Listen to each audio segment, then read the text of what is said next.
एका football player बद्दल बोलले होते, की तो फुटबॉल प्लेअर कसा होता, लॉर्डने त्याला त्याचं करिअर गिव्ह अप करायला लावलं आणि मग परमेश्वराने कसं त्याला तोडलं, कसं त्याला छोट्या-छोट्या गोष्टी शिकवत पुढे नेलं आणि कसा मग तो जे वेगळे फुटबॉल खेळणारे प्लेयर्स आहेत त्यांचा तो कोच झाला, त्यांना ट्रेन करतो. ह्या सगळ्या गोष्टींबद्दल सांगितलं होतं.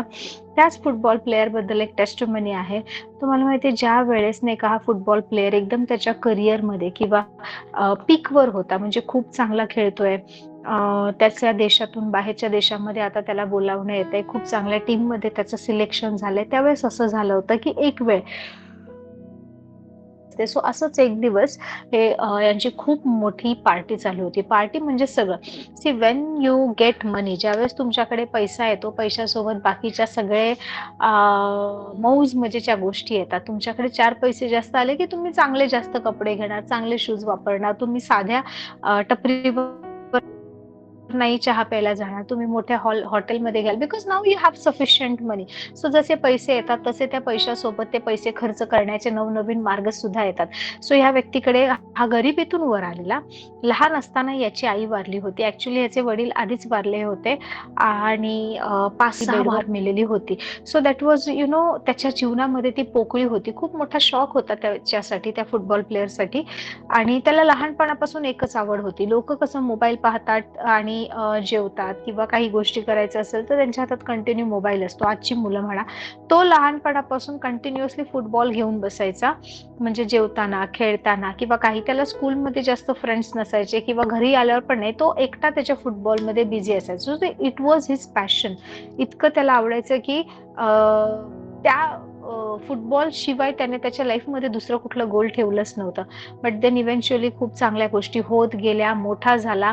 पण तो लहान असताना ना त्याची आई नेहमी एक गोष्ट बोलायची. ऍक्च्युली तो ख्रिस्ती नव्हता, ओके, पण त्याची आई नेहमी त्याला एक गोष्ट बोलायची की काही होऊ दे, तुझा सोल आहे ना, तुझा जीव कोणाला विकू नको, don't bargain with your soul. लहानपणी हे त्या गोष्टी त्याने ऐकल्या होत्या की don't sell your soul for anything material of this world. या जगातल्या कुठल्याही भौतिक गोष्टींसाठी स्वतःच्या प्राणाचा किंवा स्वतःच्या जीवाचा सौदा करू नको, तो विकू नको. सो ह्या गोष्टी त्याने ऐकलेल्या होत्या आणि तो मला वाटतं 8-10 वर्षाचा असताना त्याची आई वारली. आता तो मोठा झालाय, 20-22 वर्षाचा तरुण झाला आहे, खूप चांगला खेळत आहे, त्याच्याकडे पैसा यायला लागला आणि पैशासोबत सगळ्या चुकीच्या सवयी लागल्यात त्याला. त्याला मित्रांसोबत ड्रिंकिंगची सवय लागली आहे, त्याला आता स्मोकिंगची, पार्टीची, हॉटेलिंगची आणि त्यासोबत सगळ्या मुलींसोबत फिरण्याची किंवा तसले सगळे चुकीचे मित्र असण्याची आणि ते हाय क्लास सगळे जे लोक ज्याला क्लास म्हणतात किंवा लोक म्हणतात की आम्ही ह्या स्टँडर्डची लोक आहोत आणि त्या लेवलला ज्या गोष्टी चालतात ते करायची सवय लागली होती. आणि असं होतं की हा आई पण नाहीये, वडील पण नाहीये, चांगलं खेळतो आहे, एका कंट्रीला रिप्रेझेंट करतो आहे. आणि असंच एका वेळेस एका पार्टीमध्ये ते लाईक सगळे टीम प्लेयर्सची पार्टी होती आणि भरपूर खाणं पिणं मौज मजा तिकडे त्या पार्टीमध्ये चालू होतं. आणि काही अंशी हा वासनेमध्ये सुद्धा अडकला होता, सेक्शुअल थिंग्स मध्ये सुद्धा हा तरुण मुलगा अडकलेला होता. आणि त्या दिवसाची पार्टी चालू असताना एक व्यक्ती त्याच्याकडे आली. त्याने त्यापूर्वी त्या व्यक्तीला कधीच पाहिलं नव्हतं आणि ती व्यक्ती त्याच्याकडे आली आणि ती व्यक्ती त्याच्याशी कम्युनिकेट करायला लागली. आता हा बसला आहे, हातात ड्रिंक वगैरे आहे सगळं आणि ती व्यक्ती त्याला काय म्हणाली माहिती, की जर तुला फेमस व्हायचं आहे, जर तुला ह्या जगातलं सगळ्यात बेस्ट फुटबॉल प्लेअर बनायचं आहे तर तू ते बनू शकतोस. अँड कोणाला वाटणार नाही, जर कोणाचं पॅशन आहे आणि कोणीतरी येऊन म्हणतो की there is a way you can be the number 1 football player, okay, in the world, okay, असं जर कोणी म्हटलं तर तुम्ही विचारणार हा का, कसं काय. देन ही ऑल्सो सेड की व्हॉट यू आर सेइंग, तू काय बोलत आहेस, हे असं शक्य आहे का. तो व्यक्ती म्हणाला हो हे शक्य आहे, पण ते होण्यासाठी, तुझ्या जीवनात ह्या गोष्टी घडण्यासाठी तुला काहीतरी करावं लागेल.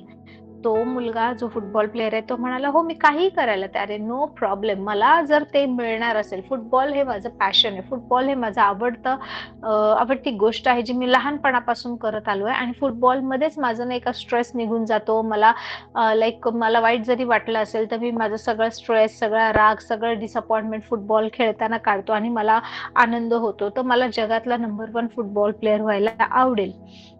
मी काही करायला तयार आहे. मग त्या ती जो व्यक्ती आहे त्याच्याकडे आली होती. त्या व्यक्तीने काही रिच्युअल्स सांगितले, काही गोष्टी करायला सांगितले. ती व्यक्ती म्हणाली, "तू नंबर 1 तर बनशील, परंतु त्यासाठी तुला तर काहीतरी द्यावं लागेल ना, असंच थोडी सगळं बनणार आहे. तर तू ह्या-ह्या दिवशी, इतके-इतके दिवस अशा गोष्टी करून तू इकडे ये." असं एक स्पेसिफिकली सगळं त्याला सांगितलं आणि त्याला सांगितलं, की तिकडे एक अशा प्रकारची एक ऑल्टर बांधायची एक प्रकारची, ओके. या हे मटेरियल आणायचं. मी काही गोष्टी तुम्हाला सांगत नाहीये ओपनली, ऑनलाईन मीटिंग आहे म्हणून. पण काही ह्या वस्तू घेऊन यायचं. तिकडे एक वेदी किंवा ऑल्टर बांधायचं आणि त्या वेदीवर तुला ब्लड सॅक्रिफाईस द्यावं लागेल.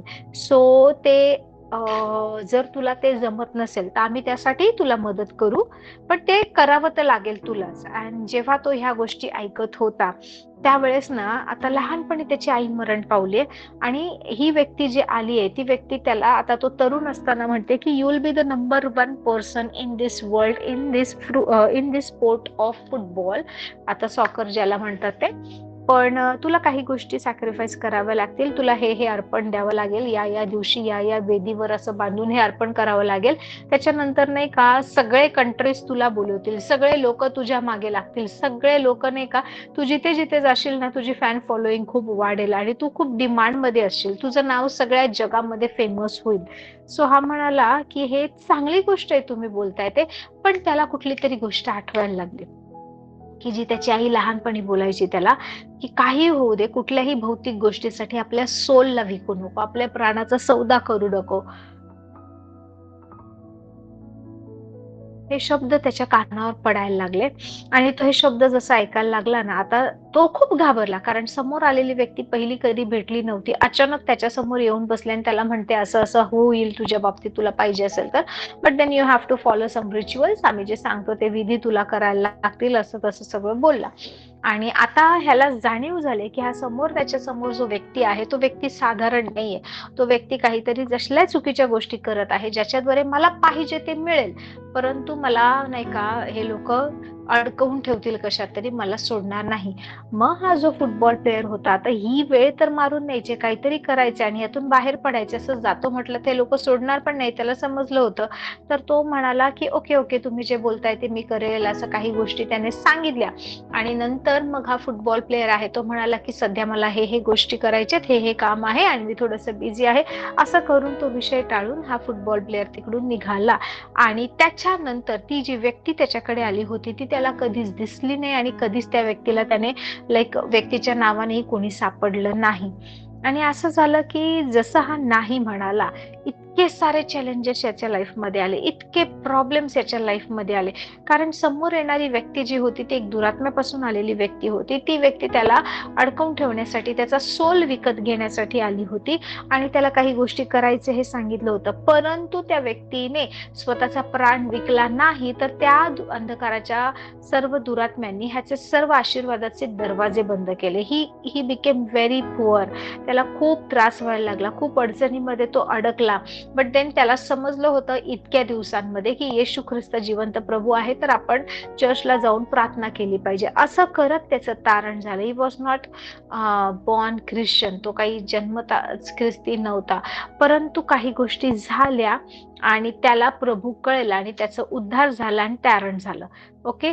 सो ज्या वेळेस तो व्यक्ती नाही का टेस्टिमनी देत होता ना, तो व्यक्ती म्हणत होता परमेश्वराचं प्रत्येक वचन आहे ना, प्रत्येक वचन सत्य आहे. हालेलुया. तो म्हणत होता की परमेश्वराने सांगितलं आहे की विश्वास देवाचं वचन ऐकून आणि ऐकून येतो. म्हणजे तुम्ही देवाचं वचन जरी ऐकत नाहीये, लक्ष देत नाही, तर असं नाही की काहीच होणार नाही. विश्वासाच्या ऑपोजिट जे आहे, अविश्वास जे आहे ते तुमच्यामध्ये वाढणार, त्या गोष्टी येणार.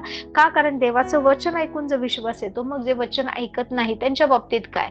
त्यांच्यामध्ये विश्वास नाही येणार, तर ते अविश्वासामध्ये, संशयामध्ये, चुकीच्या गोष्टींमध्ये ते वाढणार. Praise the Lord.